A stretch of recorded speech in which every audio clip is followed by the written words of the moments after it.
د ازادۍ اتلان د خپلواکۍ اتلان ملګرو مه هېروئ د قربانۍ اتلان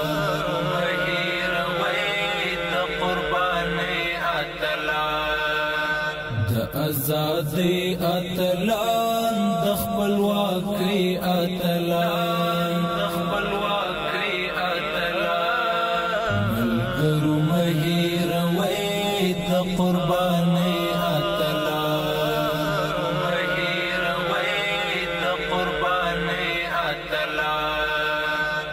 ها محبین د حبیب تللی پر لار سپیڅلی لکه حمزه جلیبیب لار د تیار سپیڅلی ها محبین د حبیب تللی پر لار سپیڅلی لکه حمزه جلیبیب لار د تیار سپیڅلی هغه بشمیر شهیدان لسره تیر فدایان زار شو د څه ستړي مه شئ. بزرگان امارت اسلامی، نماینده رسانه ها، حضار در تالار، بیننده های رادیو تلویزیون ملی افغانستان، السلام علیکم و رحمت الله و برکاته. برنامه امروزیمان به مناسبت 24 اسد، روزی که آفتاب آزادی بر فراز آسمان افغانستان درخشید و ملت دلیر افغان پس از سالها مبارزه استقلال خود را از استعمار به دست آورد. این روز نه تنها یک تاریخ در تقویم بلکه نماد ایستادگی، غیرت و همبستگی یک ملت است که با خون شهیدان و فداکاری بزرگمردان تاریخ به دست آمد. برای نورانی شدن برنامه امروزیمان از قاری صاحب حافظ عتیق الله خواهشمندیم با آیات چندی از قرآن مجید مجلسمان را منور سازند. بسم الله الرحمن الرحیم.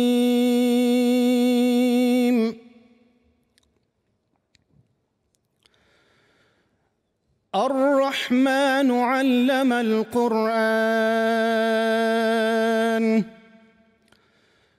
خلق الإنسان علمه البيان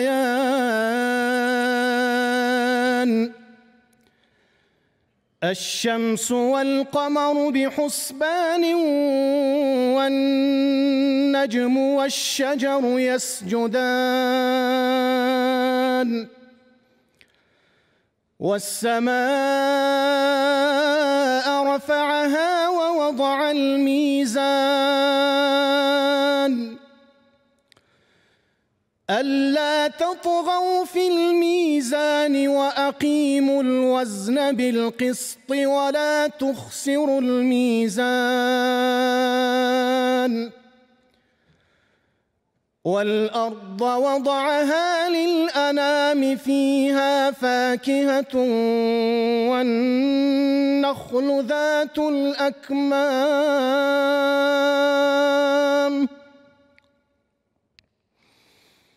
والحب ذو العصف والريحان فبأي آلاء ربكما تكذبان صدق الله العظيم. ډیر آرام یم زړه مې بل رقم خوشحال دی ډیر آرام یم زړه مې بل رقم خوشحال دی د وطن د سردرو نری شمال دی د وطن د خپلواکۍ خوږې شیبې دي شازرګرې په سر کړی نوی شال دی د درویش د داودي غږ ازانګې دي د درویش د داودي غږ ازانګې دي په منبر باندې ختلی تور بلال دی د دې خاورې عزت نشي لوټېدلی د دې خاورې عزت نشي لوټېدلی هوار کړی پرې شهید د سر دستمال دی په دې غرونو کې د مدې غیرتونه لوی ملا صاحب منصور دی او جلال دی د ټکور زړګی په دوو ستنو تکیه دی یو دا ښکلی امارت بل استقلال دی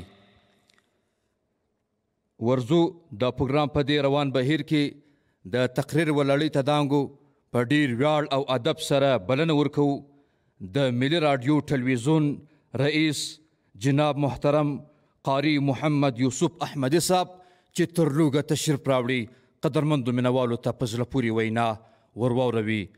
ډیر محترم قاری محمد یوسف احمدي صاحب.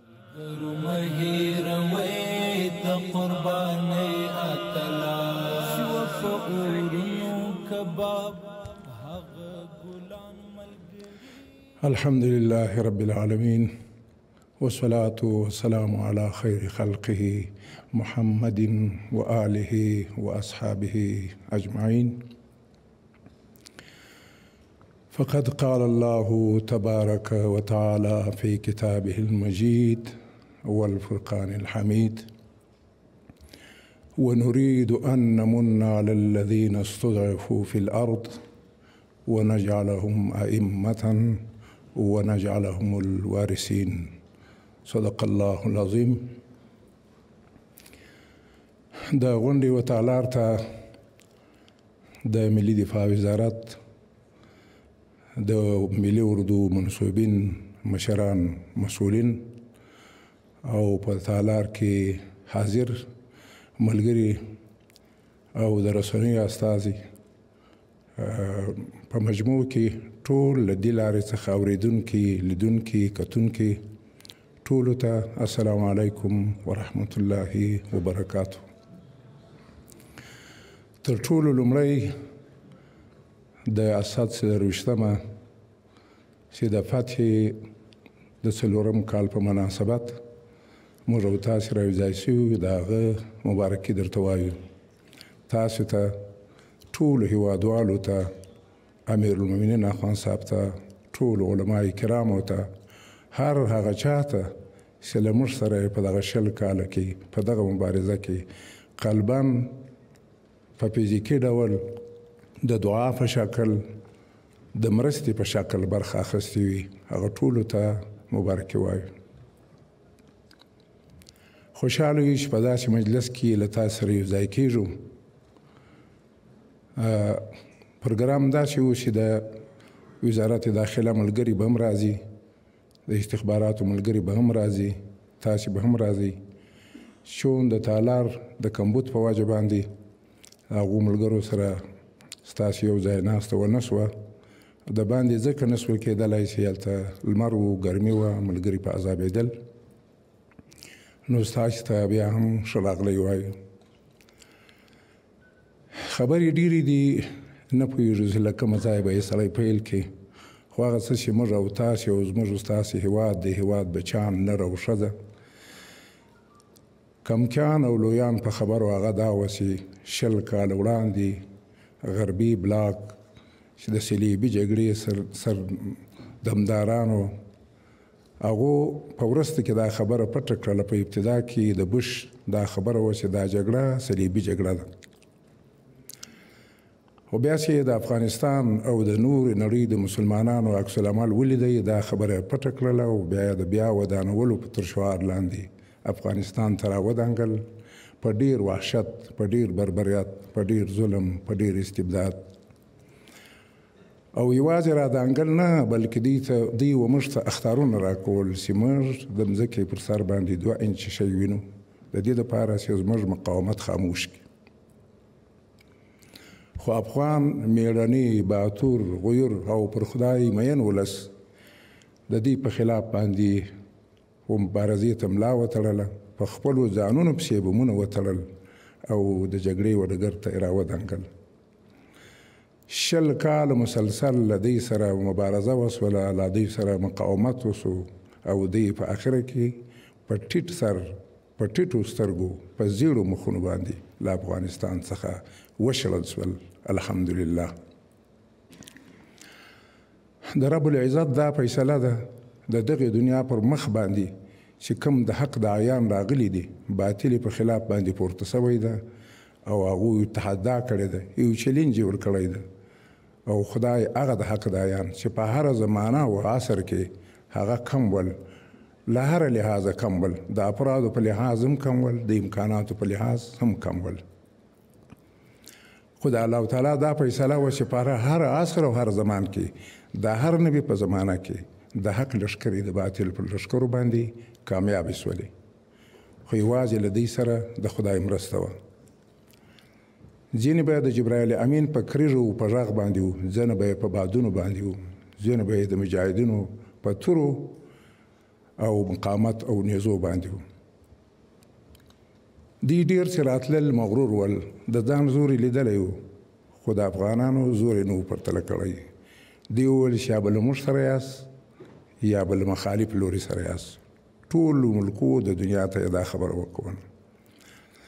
خو الحمدلله خدای د مؤمنو مسلمانانو مجاهدینو ملا وتړله او 20 کاله د دې په خلاف، د کافرانو په خلاف، د ظالمانو په خلاف رنګ مبارزه او مقاومت دوام وموند. بالاخره خدای جل شانه 4 کاله وړاندې د اسد پر 23 باندې زموږ فاتحین مجاهدین د کابل و ښار ته په فاتحانه ډول باندې د توحید له سپینو بیرغونو سره یو ځای داخل شول. الحمدلله. دشمن تل دا چې کوشش کوي چې هغه زموږ او ستاسې ولسونه، زموږ او ستاسې ځوانان، زموږ او ستاسې سپین ږیري، زموږ او ستاسې هر هغه څوک چې هغه د ازادۍ اراده لري په یوه او بل نامه باندې وځپي. دوی په ابتدا کې د دې کوشش وکړ چې دوی یوه کلي ته راځي، نو به هغو پوښتنه کوله چې طالبان چېرته دي. هغوی ته یې دا ذهنیت ورکاوه چې زموږ دښمني له طالب سره ده. دوی یې نه یادول. د روسانو وخت به د دینو ملګرو په یاد دی. د روسانو وخت داسې و چې کله به قوه و کلي ته راله، په کلي کې به یې ځوانان پلټل او هغه به یې ټانګونو ته اچول، بس په خپل فوج کې به یو ځای کول او بیرته به یې د ملت په خلاف باندې جنګول. هغه نه جنګېدل، هغه به بیرته راتل، په میاس په 2 په 3 کې به بیرته رالل. خو دوی دا چل او تزویر وکړ چې ولس ته به راتلی، ولس ته به ویل چې طالب چیرې ده. خو الحمدلله زموږ غیرتي او مېړني ولس چې د طالب یا پلار و، د طالب اکا او تره و، د طالب ورور و، خو هېڅکله هم د طالب ادرس دوی ته په لاس نه کړول. یو له دې ماسې ویس ورته ویل به یې چې موږ ته اندازه نه لګېږي، خو دلته راځي او بیرته له دغه ځایه ځي. بیا به یې ځینې دواوې راوړلې، خلکو ته به یې په بل نامه باندې ورکولې چې د خلکو عقیده واړوي. کله کله به یې دیوالونه په ټانګونو باندې ول، بیا به خلکو ته راتلل چې ستاسې دیوال موږ په ټانګ ولئ، د څومره پیسې یې درکړو، چې دا خلک بیا د دې د قوې راتګ ته خوشحاله شي. که ګوندې یو ټانګ زموږ کور راونړوي، موږ ته به پیسې راکړي.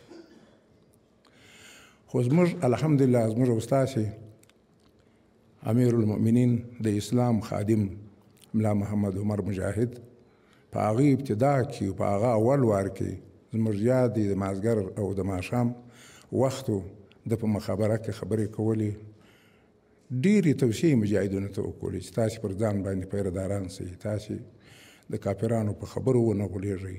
کافران اسامه غواړي. ده وویل چې زما د خدای په ذات قسم ده که اسامه ور هم کې که تا پرېږدي. خو د دغه خبرې، د دغه توصیې، د دغه له غیرت څخه ډک عزم هغه ملت په خپلو زړونو باندې وچښئ او هغه د امیر المؤمنین رحمه الله هوډ، د هغه صداقت، د هغه متانت، د هغه زړورتیا، د هغه دلاوري د دې په دماغونو او فکرونو کې حق شوه. دا و چې له کلیو له بانډو څخه نر او ښځې موږ او تاسې د دې پیښو شاهدان یو، مجاهدین یو چې موږ لیدلي دي چې سنګرونو ته به ښځو اوبه راوړلې چې مجاهدین به تري، ښځو به ډوډۍ راوړله چې مجاهدین به تري. حتی د جنګ په ډګر کې، په سنګر کې به دوی د دښمن په ګولیو شهیدانېدلي. زموږ سپین سرو میندو اناګانو به خدای ته لاسونه لپه کړي ول چې خدایه زما هېواد در آزاد کړې، خدایه زما بچان، زما اولادونه برلاسې کړې. دا یوه دی مبارزه نه وه چې یوازې ځوان کوله، دا یوه دی مبارزه وه چې د هېواد هر لوی او کم برخه پکې واخیستله.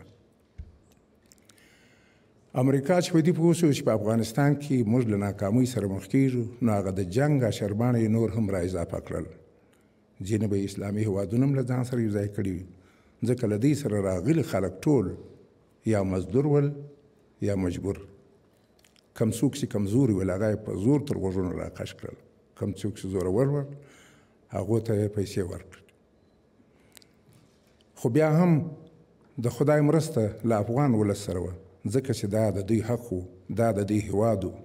هر څه چې دوی په خپل هیواد کې هر رنګ قانون چې هغه قانون د قرآن د خدای د رسول د خدای د شریعت قانون وغوښتی د هغه مخه یې ونه نیوله. بیرته رب العزت دا فیصله وکړه د دوی د ډیرو پوځونو د ډیر وحشت د ډیر زور د ټولو شانو باوجود چې زه به خپل هغه د نړۍ واک د هغه ملک واک چې هغه زما مستضعف بندګان زه به بیرته دوی وارثین ګرځوم. الحمدلله ستاسې غوندې زلمیان، ستاسې غوندې ځوانان او زموږ ستاسې د امارت غوندې سپېڅلي مشران دا بیرته پر هغه مځکه باندې حاکم کړل چې 20 کاله له دغه ځای څخه د بت پرستۍ او د شیطان پرستۍ او د صلیب غږونه پورته کېدل. نن الحمدلله زموږ او ستاسې د شهیدانو، زموږ او ستاسې د ورکو اسیرانو او زموږ او ستاسې د مجروحینو او زموږ او ستاسې د ښکلو ژوندیو غازیانو او ځوانانو د همت د هغو د مبارزې برکت چې بیرته رب العزت موږ په سرلوړۍ باندې، په کامیابۍ باندې، په عزت باندې بیرته همغه هېواد ته راستانه کړلو. ګر چې هلته هم موږ له دښمن څخه ماتې نه وخوړلې، فقط دا خبره وسیله دفترونو څخه سنګرونو ته سو. هېڅوک به داسې ونه وایي چې په پلانکي نقطه کې پلانکي مجاهد و کافر ته سلا کښېښوله، نه یې ده ورته ایښې. فقط هغه خپل موقعیت ته یې تغیر ورکړ او خدای د ده مل سو، خدای د ده ناصر سو او خپل مبارزه د تن په وینو په هډوکو باندې تر دغه ځای راورسول. الحمدلله نن موږ او تاسې د افغانستان په ښارونو کې، په بیدیاوو کې، په غرونو کې، په هره نقطه کې چې څوک ګرځي، که خارجی راځي موږ په اجازه باندې، که داخلي وي، که د فوج والا وي، که غیر فوج وي، که کلیوال وي، که غیر کلیوال وي، هغه په ډېر ارامۍ سره، په ډېر اطمینان او سکون سره د هیواد په هر ګوټ او کنج کې بې له کوم تشویش څخه ګرځېدلی شي. دا ستاسې هغه هوډ و، ستاسې هغه قربانۍ وې چې هیواد ته دغسې خوښي ور وبخښل. رحمان بابا وایي بې دا ستا د عشق د شهیدانو له خاکدانه کله زرغونیږي سره لاله له هره ګرده. اهل د دنیا واړه نامرد دي رنګ یې ورک شه، زه به صدقه کړم سل بې درد له اهل درده. زموږ د امارت غازیان مشران دا اهل درد. موږ تاسې وکتل چې زموږ او ستاسې مشران د چا به لاسونه نه وو، د چا به سترګې شهیدانې سوي وي، د چا به پښې نه وي، خو هغو د غازیانو قومنده پر غاړه اخیسته.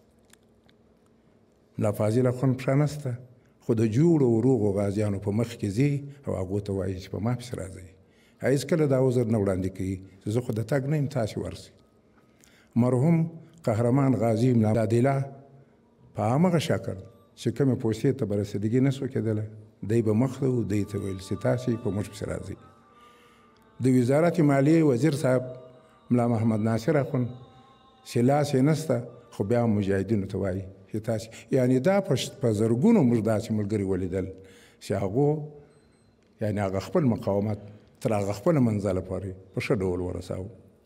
زموږ ملي اردو، زموږ د اسلامي امارت مشران، زموږ د اسلامي امارت مسؤلین ډېر سپېڅلي، ډېر پاک، ډېر ښکلي، ډېر ښایسته، ډېر متشرع.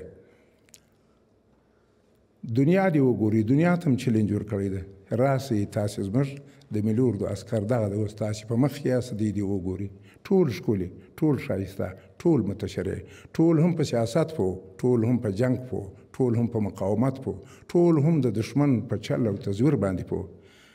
او دغو غازیانو، دغو باترو چې د نړۍ و دغه زبرځواک ته ماتې ورکړه، بلکې د دې حشربانو ته هم لا هم ورته وویل چې دغه هېواد به ستاسې په خلاف باندې نه کارېږي، خو ستاسې مداخله هم په یوه ډول موږ نسو منلی، نه یې منو، نه موږ ته د منلو وړ ده.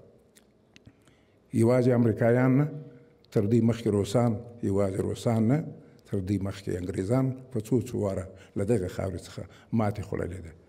دا څه دا و چې موږ او تاسې په دې خاورې کې علما ودرلودل چې موږ ته د جهاد او د مقاومت لاره وښیي او موږ ته قومنده راکړي. دا څه ول زموږ ستاسې پلرونو او نیکونو د یرغلګرو په خلاف باندې جهاد کړی و، له هغه څخه خپل زوی ته، له هغه زوی څخه و موږ ته، او له موږ ته به انشاءالله زموږ اولادونو ته دغه افتخار پاتېږي. زوی به یې پوښتنه کوله چې بابا دغه توره د څه دي چې دلته ځړېږي؟ ده به ویل چې دا مې په میوند کې د انګریزانو په وینه سره کړی دی. انګریزان څوک ول؟ څه یې غوښتل؟ پلار به یې کیسه ورته کوله چې هغه د نړۍ یو داسې زبرځواک و چې غوښتل چې پر ټوله نړۍ باندې خپله سلطه وکړي. زموږ ازادي یې نه غوښتله، زموږ دین او زموږ اسلام یې نه غوښتی، خو موږ د دغه توره په زور باندې دوی له خپلې خاورې څخه وشړل. نو د ازادي روحیه دی الله رب العزت د افغانانو په زړونو په فکرونو کې د تل لپاره ژوندی او پیاوړی وساتي. خبرې به ډېرې وي، زړه مې غواړي چې له تاسو سره په مجلس کې پاته سو، چون وخت به ناوخت دی، ممکن نور ملګري دي هغه به څوک خپلې خاطرې بیانوي، څوک به تاسو ته نور بحث کوي، تاسو ته به تقریرونه کوي، له تاسو سره خپل نظریات شریکوي. نو یو ځل بیا تاسو ته ستاسو وشاته چې کوم ملګري د هغوی ته او د اسلامي امارت زعیم ته او ټول علماء کرامو ته او د اسلامي امارت او زموږ د هیواد فرد ته د دغه ورځې د استقلال مبارکي وایم. السلام علیکم ورحمت الله وبرکاته. نظرانا د سوکالۍ اتلان ملګرو مهیروي. با سپاس فراوان از محترم قاری صاحب محمد یوسف احمدی رئیس عمومی رادیو تلویزیون ملی افغانستان که سخنان ارزشمند خویش را ایراد نمودند. مجاهدین با غیرت در سنگرهای مرز ایستادند تا دشمن هیچگاه جرأت تجاوز به خاک و ناموس این ملت را نکند. شب و روز در سرما و گرما آنان مرزها را چون جان خود پاسداری می کنند. این ایستادگی ریشه در ایمان و تعهد آنان دارد و مایه آرامش مردم کشور است. و حالا با کمال احترام و افتخار از محترم الحاج مالی خان صدیق معاون اول لوی رئیس وزارت دفاع ملی خواهشمندیم تا سخنان ارزشمند خویش را ایراد نمایند.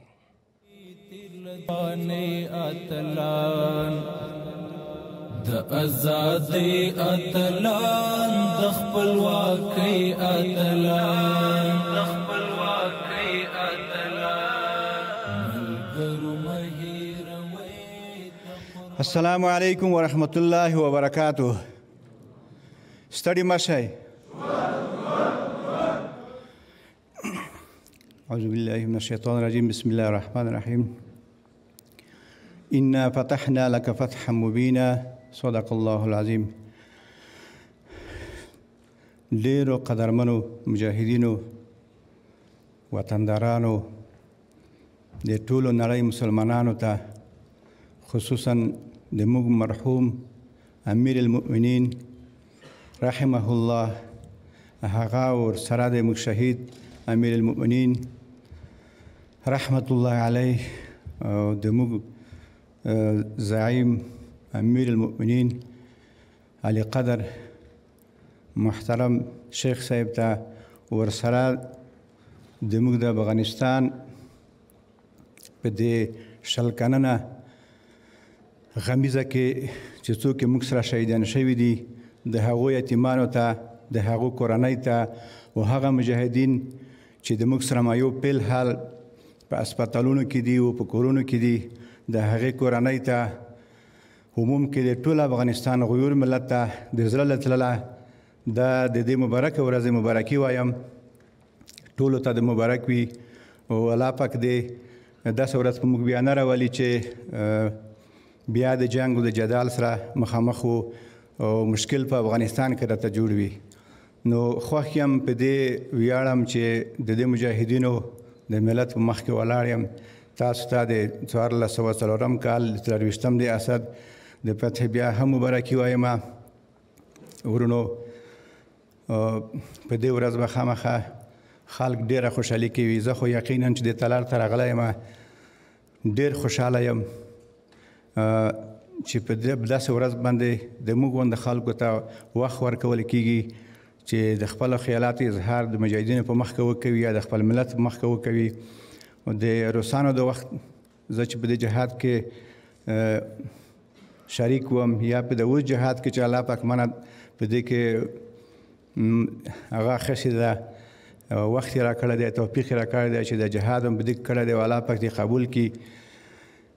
ورونو داسې جهاد و د اوسنی جهاد که د روسانو جهاد را یاد کړو په هغه کې موږ ته د پناه ځایونه وو، هر خوا ته تللی شو، غرب ته هم تللی شو، شرق ته هم تللی شو، هر خوا ته تللی شو.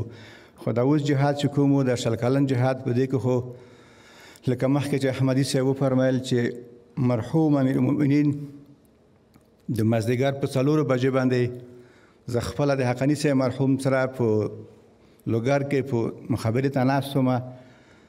نو د مرحوم پیغام دا و هر مجاهد ته چې تاسو په کوم ځای کې په هماغه ځای کې مقاومت وکوئ. نو د ده غیرتي خبرې دا هغه جرأت موږ ته راکړو چې موږ بیا د سره جهاد پیل کړو. او د ده به هر وخت دغه خبره وه چې زه په خپل ژوند کې داسې یو کار ونه کړم چې د نړۍ مسلمانانو ته خصوصا افغانانو ته یو پیغور وي. نو موږ دپاره هغه د کاڼي کرښه وه چې هغه خبرې موږ ته رایادېدې، موږ ته به الله پاک د دې توفیق راکوه. که نه په هغه وخت کې چې د امریکایان اوله ورځ خوست ته راغلو، زه د حقاني صاحب مرحوم سره وم هلته، بیا په دې لاره کې دوی راتېرېدل، مجاهدینو ته یې خوند نه و ورکړی. چې کله تېر شول هلته فرقه وه، په هغه وخت کې 25مه پله فرقه چې بېرته راګرځېدل 2 نفره مجاهدین و، فکر کوم چې اوس به هم ژوندي وي. نو چې دوی بېرته په راګرځېدلي وو، هغه د استخباراتو په والا باندې ډزونه کړي وو، 2 امریکایان یا 3 امریکایان مړه شوي وو. تاسو به هم په هغه وخت کې اورېدلي وي چې د غلیم په ډزو کې په مخامخ جنګ کې اولین امریکایي و چې هلته مردار شو. د هغې وخت هغه خل چې د امریکایانو سره و، دا خبره یې هغه خلکو ته وکړه چې څوک په کمپاین کې دوی سره و، وایي څوک چې موږ سره ولاړ وي په غوږ کې د خلی کېږدي.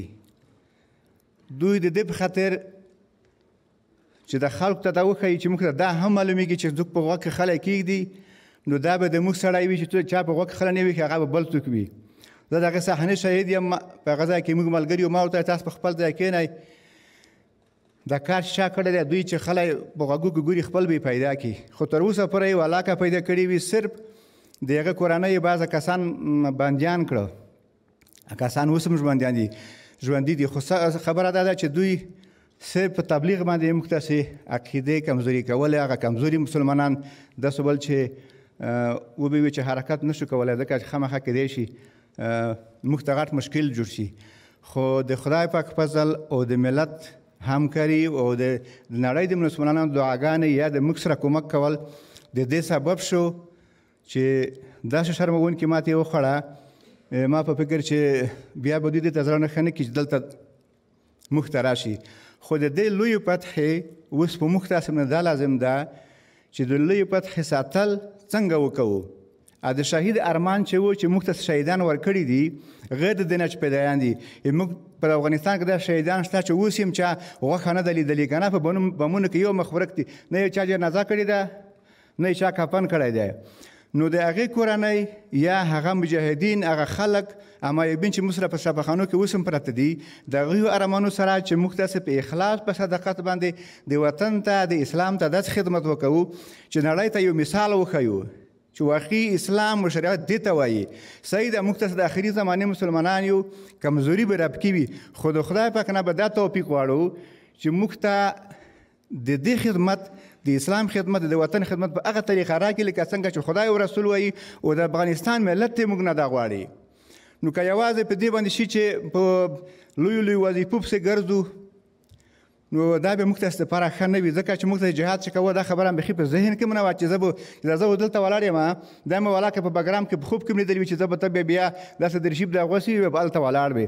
موږ به چې کیدی شي یا په د بګرام کې د زندان کې مړه شو، یا به چې ووځو بیا خدای خبره چې څه حال به وي. خو خدای پاک دې ته اوس راورسول، اوس په لوی امتحان کې ګیر یو. لکه الله پاک چې په قرآن کې فرمایي چې تاسو موږ د دغه ځمکې خلیفګان کړي، تاسو زه ګورم چې تاسو اوس څه کوئ. نو موږ تاسې هره صحنه چې دا الله پاک ګوري، ملایکې را باندې مقرره کړي دي، د کبر د تکبر نه، د لویۍ نه او د دې خبره نه موږ تاسې باید اجتناب وکړو، په اخلاص په صدقه سره د وطن ته خدمت وکړو. د هغه جهاد د کراماتو په حساب باندې چې 2002 یا 3 کال و غالبا زه بیا پاکستان کې بندي شوم، یو مجاهد دی اوس بیا ډرون شهید شو. هغه ته مې ریموټ ورکړی و. هغه وخت کې ریموټونه که بعض ملګري لیدلي وي د برق د بجلۍ په یو ساکټ غوندې و، په دغه کې به جوړېده، بیا مو د پټکۍ شیان سره ورتړل. دا مې ورکړی و. روان و پکتیا ولایت ته ګردې سرې ته د بومي سړک باندې امریکایانو تلاشي ولاړه وه. ده وایي زه تشه جوابچي په بنا باندې د موټروان ته موږ ودرېږه، زه کوزېږم. وایي زه چې کوز شوم دلته مې د بوټي لاندې کېښو. نو چې لاړم په خوړ کې هغې خو نه چې بیا راتلم امریکایان لاړ. وایي زه قسم یې که اوس شهید دی هغه سړی کریم دی د قرآن. وایي زه چې راتلم په دغه ځای باندې مار پروت و، د دې په خاطر د شي حفاظت یې کوو. مار پروت و چې زه څنګه روان شم، مار خپل لاړ ورک شو. نو دا د هغه جهاد چې د موږ څخه ډېر کمزوري وو، خلکو دا تمه نه کوله چې دوی به دلته دا جهاد کامیاب کړي، خو الله پاک کامیاب کړو، د الله پاک مرسته وه. نو دومره لویې قربانۍ چې د خلکو ورکړي دي، لکه مخکې چې احمدي صاحب ووایي چې زناناو، سپین ږیرو، ځوانانو هر قسم قربانۍ موږ سره ورکړي دي. اوس موږ ته پکار ده چې د هغه خلکو پوښتنه وکړو چې د موږ سره قرباني کړې ده. زه په خپله ساحه کې د خپل صحیح خبره ځکه کوم چې هر څه ته د خپل صحیح خبرې معلومه دي. موږ به چې کله کمین ته لاړو چې بیرته به راتلو، په غرو کې به د شپانو کورونه وو، په د خپلو سترګې مې لیدلي چې سړی به په کور کې نه و. خو موږ به چې تېرېدو یوه زنانه به پرده کې به غږ وکړو چې ورونه دلته کوز کښېنئ چې تېر نه شئ، دلته هم ډوډۍ ته تیاره کړې ده. موږ به ورته وایو چې نه څوک نشته. وایي نه، بیخي قسم به وکړو چې نه به تېرېږئ. هلته به چې ورغلو شودې غوړي و هغه وریژې او نوي شیان به پخه کړي وو، سړي ته به خپله ژړا ورتله چې سړی نشته او زنانه موږ ته په کور کې دومره خدمت راکوي که نه. نو دا چې د دې خلکو قرباني نه وای، د خلکو موږ ته سره کومک نه وای، د الله پاک نصرت نه وای، نن موږ تاسې په دې ځای کې نه وای داسې ناست په دا حساب کې. په دغه ځای کې ډېر خلک تېر شوي دي. موږ په ژوند باندې ډېرې بدشایي تېرې شوي دي، خو نن چې اسلامي نظام راغلی دی، ساتنه یې په ما او تا باندې فرض ده چې د خپلو امراو هر قسم ته اطاعت وکوو چې څنګه الله پاک درته فرمایلي دي په شرعي امورو کې. صحیح ده، نن زه په وظیفه کې یم، سبا ته کېدای شي نه هم کور کې وم. دا مطلب نه چې زه د وظیفې نه لاړم، نه د امارت یا د وطن یا د اسلام زه خدمت نه کوم. ګوره خدای دې نه کوي، سبا ته به زه هغه علي قدر المؤمنین زه کور ته لګلی وم، خو زه به بیا هم انشاءالله د دې وطن، د دې اسلام، د دې امارت به تر مرګه پورې زه خدمت کوم. دا مې وعده ده. په وظیفه پورې مې یو شی ملکه تړلې وي، روزي رب العالمین راکوي. خو دا چې موږ ته ټوله قرباني ورکړې ده، د هغه قربانۍ ثمره اوس په لاس راغلې ده. دا که موږ ته چې خپله ونه ساتو، بل څوک یې نشي ساتلی. ښه خبره دا ده چې زه په بګرام کې یو وخت کې ومه، 2014 کال و امریکایانو هغه وکړو، اعلان وکړو چې موږ ووځو. نو بیا ما د امریکایانو سره خبره داسې وکړه لکه تربور سره چې مخامخ غږېږي، څه هم سره پټ نه و چې ته وله راغلی، زه وله راغلی یم، زه چې جهاد کوم خو خپل وطن در رانه نیولی دی که نه.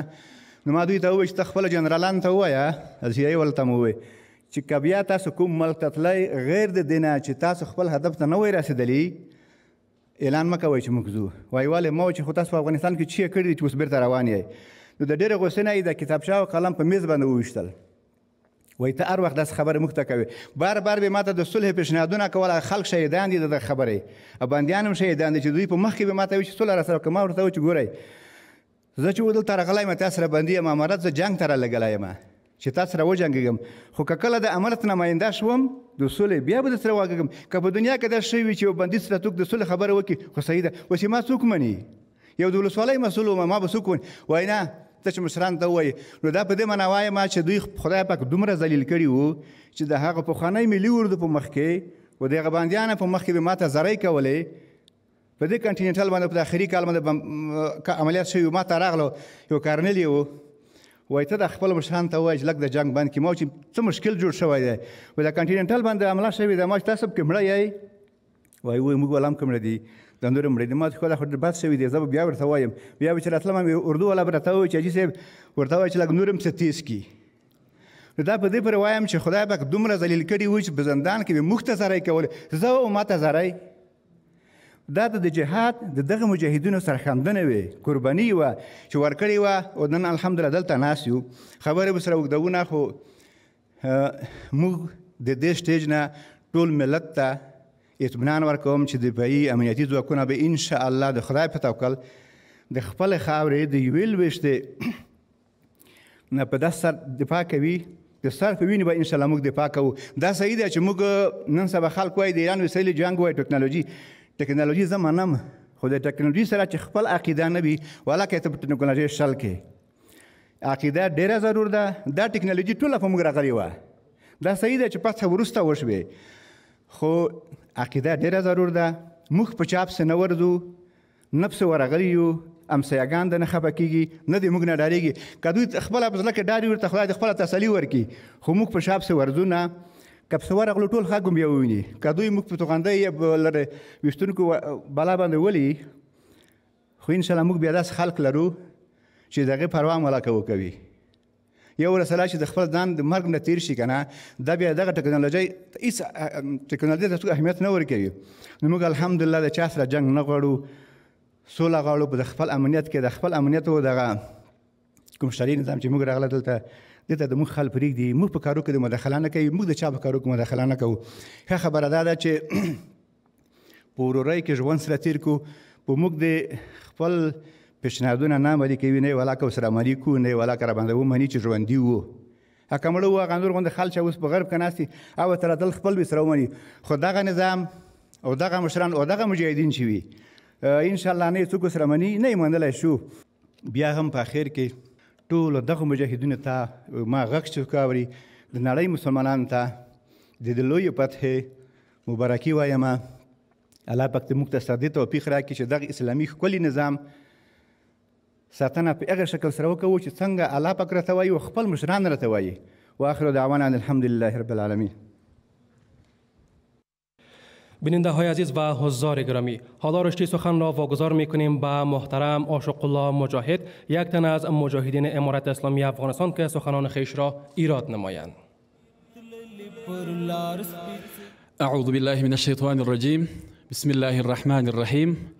د افغانستان اسلامي امارت د ملي دفاع وزارت محترم مشرانو او کشرانو مجاهدینو ته السلام علیکم ورحمت الله وبرکاته وایم. د افغانستان اسلامي امارت د ملي دفاع وزارت او ګران غویر ولس ته د څلرمې کلیزې د فتحې د ورځې مبارکي وایم.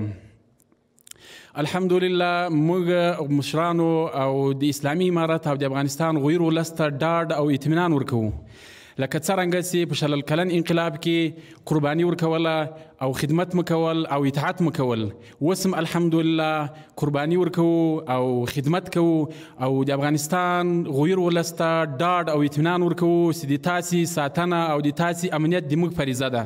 الحمدلله په دې باندې ویاړو. صدق الله العظیم.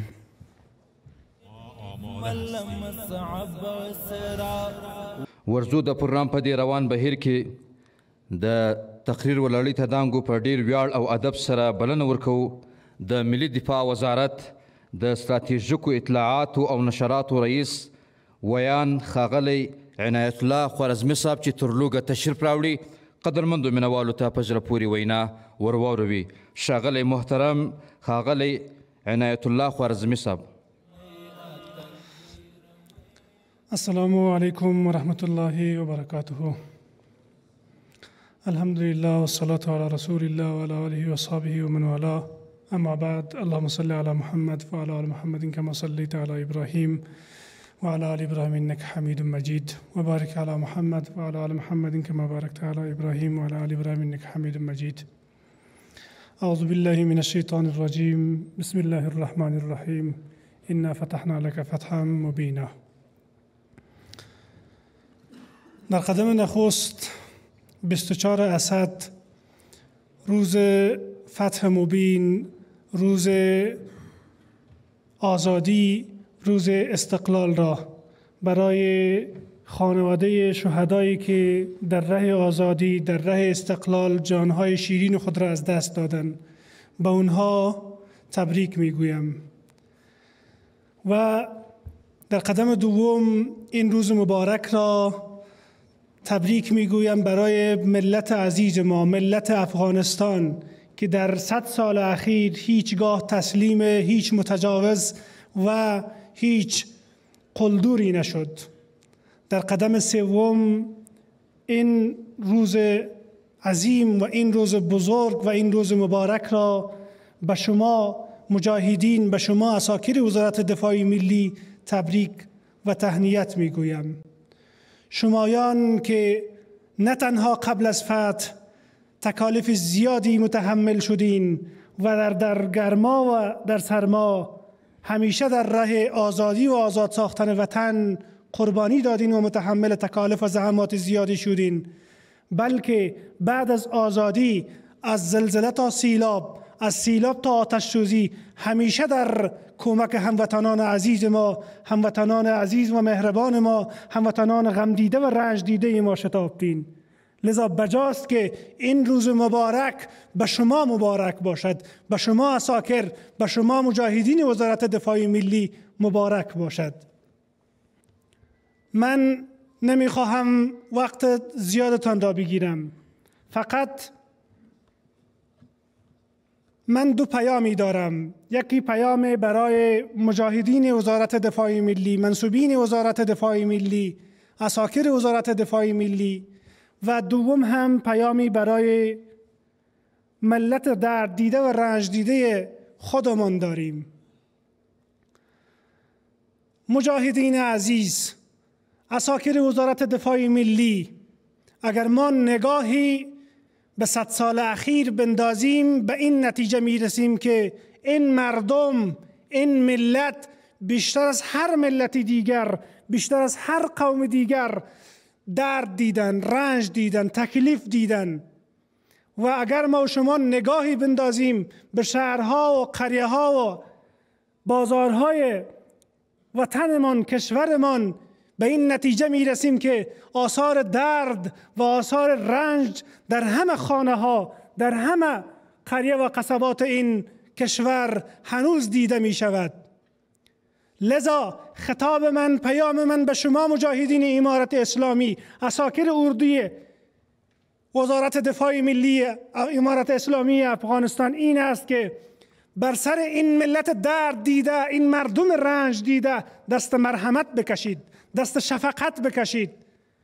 مردم به حد کافی درد دیدگیستند. تازه 4 سال است که اینها نفس راحت میکشند، اینها بوی خوی آرامی را میبینند.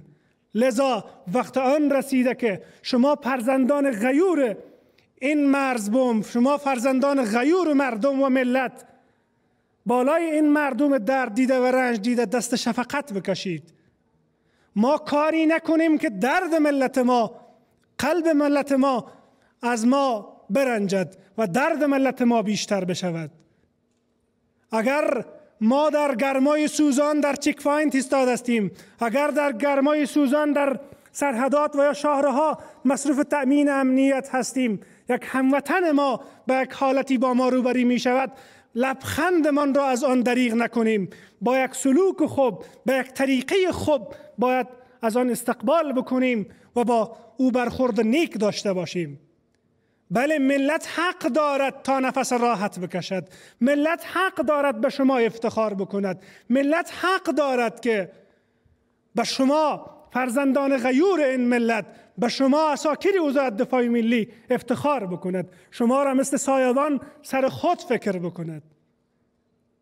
لذا پیام من به شما این است که در کنار تقوا و اخلاص خدا، در کنار آمادگی جسمی، در کنار اینکه آمادگی بدنی دارین، در کنار از اینکه روزها مصروف آموزش می باشید، این آیت شریف را الگوی خود قرار بدهین درباره مردم خود. محمد رسول الله والذین معه اشداء علی الکفار رحماء بینهم.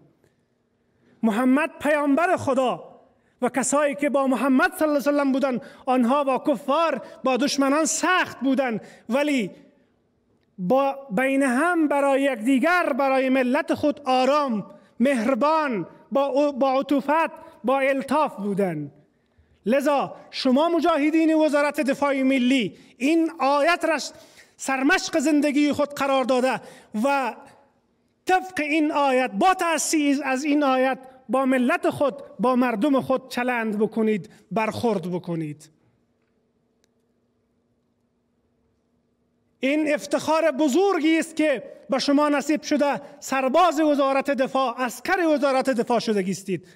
جایگاه این را بدانید شما خادم این ملت هستین، شما خادم این مردم هستین، حافظ این مردم هستین. وزارت دفاع ملی نه تنها خادم دولت و حافظ دولت هست، بلکه حافظ ملت و مردم هم می باشد. لذا بجاست که شما الگوی اخلاق برای مردم خود باشید، مهربان، خوش برخورد، خوش کلام، خوش سیما باشید نسبت به مردم خود. این بود پیام من به عساکر وزارت دفاع ملی، به برادرانی که در صف وزارت دفاع ملی در حال خدمت می باشند. دوم، می خواهم پیامی برای مردم عزیز خود داشته باشم. با یک شعر آغاز می کنم. کشوری افغانستان ای ملت بیدار دل، کشوری افغانستان ای ملت بیدار دل، در ضمیرت دیدم صد شعله پنهان مشتعل، در ضمیرت دیدم صد شعله پنهان مشتعل. روزگارت شد بسر آنگه که بودی مضمحل، جنبشی باید تو را اکنون که هستی مستقل، جنبشی باید تو را اکنون که هستی مستقل. پنجه کراری و خیبرگشایی باز کن، پنجه کراری و خیبرگشایی باز کن، ساز نو از سوزش یک شعلت آغاز کن، ساز نو از سوزش یک شعلت آغاز کن. باز رونق بخش اندک همت مردانه را، باز رونق بخش اندک همت مردانه را. گرمی هنگامده، گرمی هنگامده ملت فرزانه را. یک طرف بگذار دیگر قصه و افسانه را، یک طرف بگذار دیگر قصه و افسانه را. بشکن از سنگ خودی این جام و این پیمانه را، بشکن از سنگ خودی این جام و این پیمانه را. تا به کی آشفتگی ها، تا به کی روز سیاه، تا به کی آشفتگی ها، تا به کی روز سیاه، تا به کی ننگ و خجالت، تا به کی حال و تباه، تا به کی ننگ و خجالت، تا به کی حال و تباه. پیام من برای مردم من، پیام من برای ملت من این است که بله، تا به کی روز سیاه، تا به کی حال تباه. بعد از فتح، بعد از پیروزی، بعد از حاکمیت امارت اسلامی زمان آن رسید است که کنار هم ایستاد شویم، دست هم بتیم و این وطن را، این میهن را بسازیم، از نو بسازیم. دیگر کافی است. ما به اندازه کافی درد کشیدیم، به اندازه کافی رنج کشیدیم، به اندازه کافی غم دیدیم، به اندازه کافی آواره شدیم، به اندازه کافی بیچاره شدیم. تا به کی باید باشد؟ حالا مجاهدین امارت اسلامی، حالا که فتح آمده 4 سال است، زمان آن رسیده دست هم بتیم، افغانستان را از نو بسازیم. افغانستان را افغان ها می سازد. کسایی که آماده بودن از دور آنها رفتن. این بارها تکرار شد. آنها نمی سازند و نمی ساختند، بلکه این افغان است که افغانستان را می سازد و افغانستان را به جای خواهد رساند. لذا بیایید کنار هم ایستاد شویم، بیایید از تعصب به دور باشیم، بیایید از حکومت خود حمایت بکنیم، بیایید کنار اردوی خود ایستاد شویم، بیایید کنار مجاهدین خود ایستاد شویم. اینها فرزندان شما هستند. در سخت‌ترین شرایط به خاطر آزادی، به خاطر استقلال جنگیدن و درد کشیدن. حالا زمان آن رسیده که دست اینها با گرمی فشرده شوند و اینها باید با گرمی استقبال شوند، با آغوش کشیده شوند که تا وطن را بسازند. اینها در گرمای سوزان از سرحداتتان حفظ می کند. اینها در گرمای سوزان، در سرمای سخت شهرها و امنیتتان را تأمین می کند.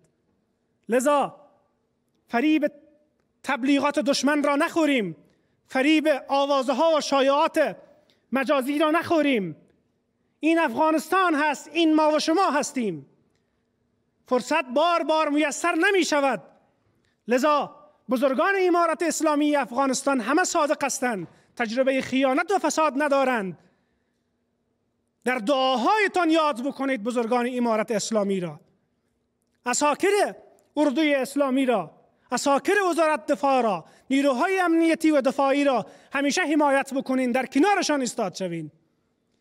انشاءالله ما با کمال اطمینان به شما میگوییم که دیگر هیچ وقت به هیچ متجاوزی اجازه نخواهیم داد که دوباره به افغانستان پای شومشان را بگذارد و افغانستان را اشغال بکند.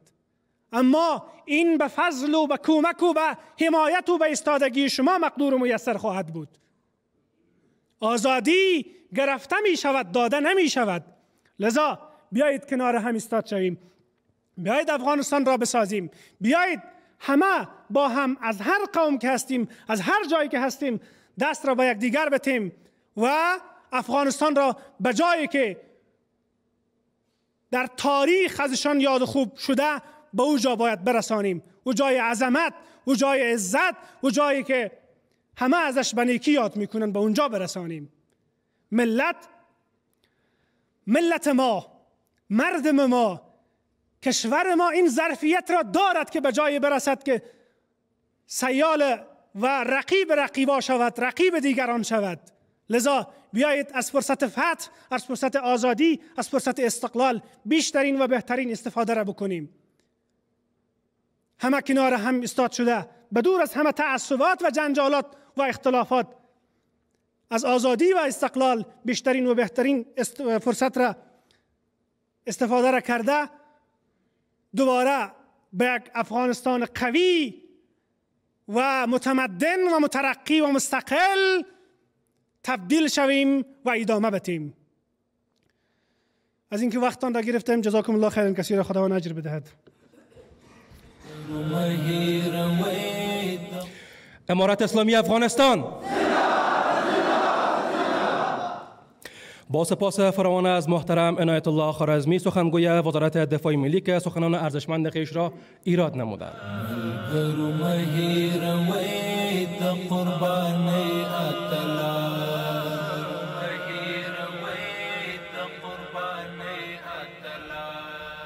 نعره تکبیر د افغانستان اسلامی امارت، د افغانستان ملی اسلامی اردو.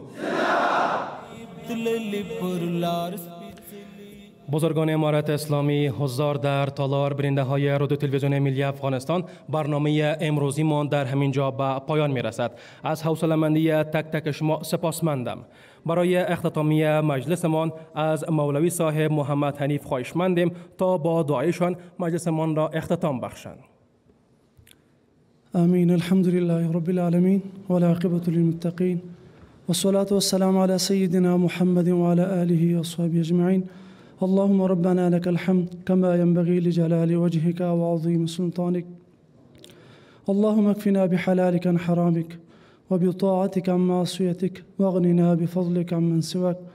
اللهم إنا نسألك الهدى والتقى والعفاف والغنى. اللهم إنا نسألك الهدى والتقى والعفاف والغنى. اللهم لا تقتلنا بغضبك ولا تهلكنا بعذابك وعافنا قبل ذلك وعافنا قبل ذلك. أنت ولينا في الدنيا والآخرة. توفنا مسلمين والحقنا بالصالحين برحمتك يا أرحم الراحمين.